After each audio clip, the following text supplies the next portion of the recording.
Chapter 13. Shut your face. Who on earth is he? Inquired Mr. Stern, as Mr. Stink trudged around in his filthy striped pyjamas at the back door. There was a silence for a moment. Mother's eyes bulged out of their sockets, and Annabel looked like she was about to shriek or vomit or both. "Oh, he's the tramp who lives in our shed," said Chloe. "The tramp who lives in our shed?" repeated Mother. She looked at her husband with black fire in her eyes. He gulped. "I told you she was hiding something in there, Mother," exclaimed Annabel. "He wasn't there when I looked," protested Dad. "He must have concealed himself behind the trowel." "What a wonderful woman you are, Mrs. Croom," said Mr. Stern. "I read about your policies on the homeless, about driving them off the streets, but I had no idea you meant to drive them into your homes and let them come and live with us." "Well, I," sputtered Mother, lost for words. "I can assure you I'm going to write an absolute glowing piece about you now. This will make the front page. You could be the next Prime Minister of the country."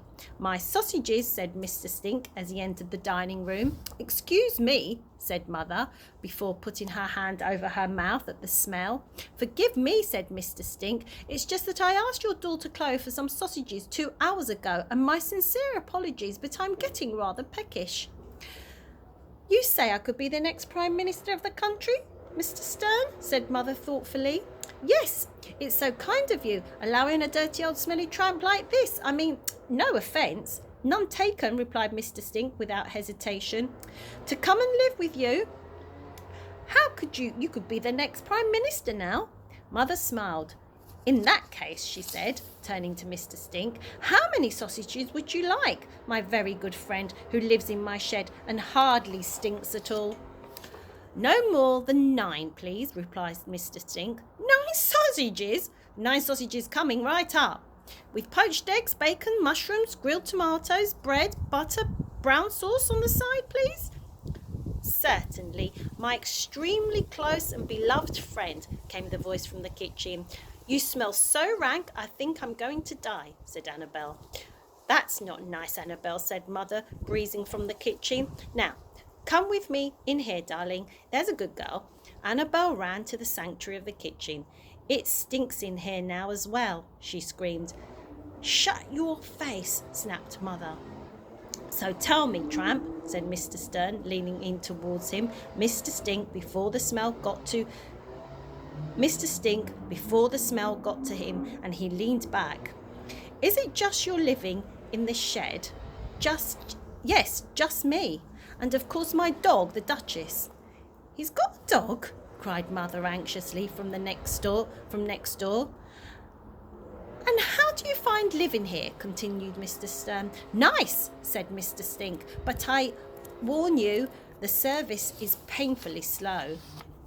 Chapter 14. Lady and the Tramp. Lady and the Tramp was the headline. Mr. Stern had been true to his word, and the story had made the front page of the Times. A large photograph of Mother and Mr. Stink accompanied the piece. Mr. Stink was smiling broadly, showing his blackened teeth. Mother was trying to smile, but because of the smell she could hardly keep her mouth firmly closed. As soon as the paper boy put the paper through the letterbox, the crumbs pounced upon it and devoured it in a frenzy. Mother was famous. She read the article out loud and proud. "Mrs. Crumb may not look like a political revolutionary in her smart blue suits and pearls, but she could well change the way we live our lives. She is standing as MP of her local town, and although her policies read as very hard line, she's taken the extraordinary step of inviting a tramp to live in her family." "It was all my idea," said Mrs. Crumb, pronounced Coombe. "At first my family was dead against it, but I just had to give this poor, filthy, flea-ridden, dirt-encrusted, stomach-turningly smelly beggar man and his adorant hound a home. I love them both dearly. They're part of my family now. I can't imagine life without them. If only other people were as beautifully kind-hearted as me, a modern-day saint, some people may say. If every family in the country was to let a tramp live with them, it would solve the problem of homelessness forever. Oh, and don't forget to vote for me in the forthcoming election. It's a genius idea and could put Mrs. Crumb in line to be the next Prime Minister. The tramp, known only as Mr. Stink, had to say this: Please could I trouble you for another sausage? It wasn't your idea, Mother, snapped Chloe, to anger or merely sulk. Not strictly speaking, dearest, no. Chloe glared at her, but at that moment the telephone twinkled. Get that, will you, someone? It's probably for me, said Mother grandly. Annabel dutifully picked up the phone. Croom residence? Who is speaking, please? She asked, just as her mother was instructing her to. Mother even had a special telephone voice, a note posher than her usual one. Who is it, dear? Said Mother. It's the Prime Minister, replied Annabel, putting her hand over the mouthpiece. The Prime Minister? Squealed Mother. She hurled herself towards the telephone. Mrs. Coombe speaking, said Mother in her truly ridiculous voice, a good note posher than her usual telephone one. Yes, thank you, Prime Minister. It was super nice, super piece in the newspaper, Prime Minister. Mother was drooling again. Dad rolled his eyes. I would be delighted to be the guest on Question Time tonight, Prime Minister, said Mother. Then she went quiet. Chloe could hear a murmur from the other end of the line, followed by silence. Mother's jaw dropped open. What? She growled on the phone, losing her dignity for an instant. Chloe looked at Dad questioningly, and he shrugged. What do you mean? You want the tramp to go on as well? Said Mother. Dad grinned. Question Time was a serious political discussion program hosted by a sir. It was Mother's big chance to shine, and she obviously didn't want to ruin it with the old tramp. Well, yes, went on Mother. I know it makes a good story, but does he really have to? He reeks. There was another pause while the Prime Minister spoke, the murmur getting a little bit louder. Mother was impressed with the man. Anyone who could get Mother to stop talking for a moment deserved to run the country. Yes. Well, that's what you really want, Prime Minister. Then yes, of course, I will bring Mr. Stink along. Thank you so much for calling. By the way, I make a very moist lemon drizzle cake. If you ever passing by your battle bus, I would be delighted to offer you a slice or two. No. Well, goodbye. She checked one last time that he was definitely gone. Goodbye. Chloe rushed into the garden to tell Mr. Stink the great news. She heard a and then assumed must be the Duchess. However, it's actually Elizabeth the cat who was growling. She was looking up at the roof of the shed where a trembling Duchess was hiding. The little black dog was yelping softly. Chloe chased Elizabeth away and eventually coaxed the Duchess down. She patted her. There, she said. That nasty puss has gone now. Elizabeth flew out of the bushes and through the air like a kung fu kitten. A terrified Duchess rocketed up the apple tree to safety. Elizabeth prowled around the trunk, hissing malevolently. Chloe knocked at the shed door. Hello? Is that you, Duchess? Came Mr. Stink's voice from inside. No, it's Chloe, said Chloe. He's nuts, she thought.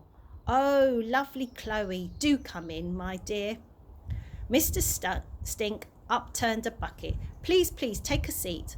So did your mother and I make the newspaper? You're on the front page, look. She held up the paper and let out a little chuckle. Fame at last. And that's not all. We just had a phone call from the Prime Minister, Winston Churchill. No, we've got a new one now, and he wants you and Mother to go on the programme called Question Time tonight. On the television box? The TV? Yes, and I was thinking, before you go on, Chloe looked at Mr. Stink hopefully. There's a picture of them there. Chloe looked at Mr. Stink hopefully. It might be a good idea if you had a yes, child. Well, yes. She finally plucked up the courage to say bath Mr. Stink looked at her suspiciously for a few seconds. "Chloe," he asked at last. "Yes, Mr. Stink? I don't smell, do I?" How could she answer that? She didn't want to hurt Mr. Stink's feelings, but then again, it would be much easier to be around him if he were introduced to some soap and his charming wife, Mrs. Water. No, of course you don't smell," said Chloe, gulping the biggest gulp that had ever been gulped. "Thank you, my dear," said Mr. Stink, seemingly almost convinced. "Then why do people call me Mr. Stink?" In her head, Chloe heard the intensely dramatic music from Who Wants to Be a Millionaire. This could, in fact, have been the £1,000,000 question, but Chloe had no 50-50, no ask an audience, or even phoned a friend at her disposal.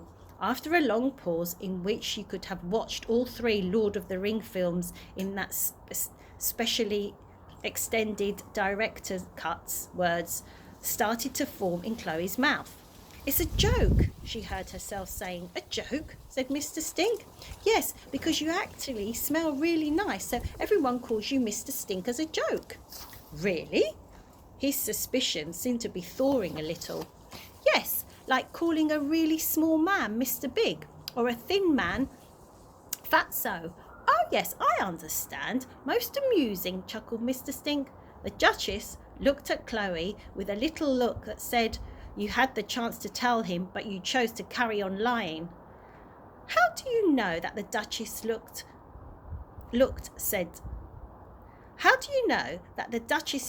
said this? Because there was an excellent book in my local library entitled 1,000 Doggy Expressions, explained by Professor Elstone. I digress. But," said Chloe, "you might like to have a bath. Just for fun."